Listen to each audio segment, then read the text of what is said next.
What does boom shakalaka even mean? It means you love your mom. 28-year-old Michael Ritter has seen the pictures, but he still doesn't remember that night. The accident in December of 2010 that took him from the healthy young man you see in these photos to a person barely clinging to life. Those pictures are horrible pictures that happened to me. But his family can't forget it.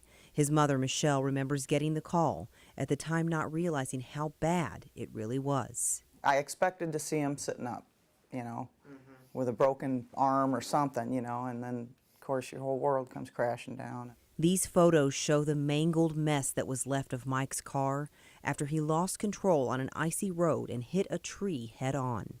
He had been on the Carroll police force for about 2 weeks at the time.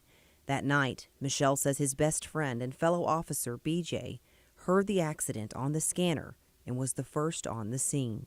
He found Mike slumped over the wheel, not breathing. So BJ had to break the window on the other side to get in because he couldn't get in, and Michael's too big to pull out, so he kind of set him back, and at that time he said Michael just took a big gasp of air.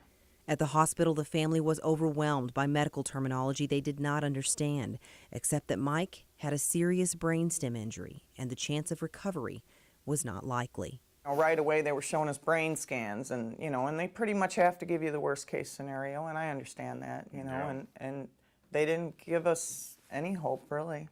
But Michelle refused to give up on her son. As Mike laid in ICU and time seemed to stand still, the family studied up on brain injuries and continued to talk to him and touch him.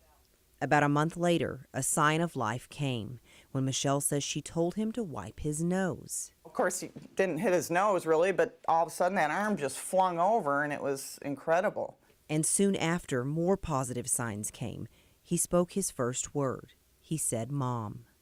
Then, to get him to stand on his own, Michelle decided to call on his military days. She told him to stand at attention, and it worked. For the first time, he stood without assistance. Sometimes you believe in a higher power. You know, I actually told the doctor that. I says, hey, I trust what you're saying, but there's still one more word I'm waiting on. And Mike continued to defy the odds after he arrived at Neurorestorative in Carbondale. Case manager Jessica Getch says in the beginning, he was aggressive, violent, and would refuse to participate in therapy sessions. But the progress he's made since then is remarkable. We have to say that, you know, we never thought Mike would make it this far. Today, Mike is more relaxed. The violent outbursts are a thing of the past. And the slew of medications he was once on are almost all gone. He actively participates in therapy, and even his sense of humor has returned in full force. My mom's support is a piece of garbage. I knew you were going to go there. Yeah. Something that gives Michelle a glimmer of hope that her son is still in there. He's always been a strong person, and I knew he could do it, and yeah, he's my hero. In Carbondale, Jayla Gray, News 3.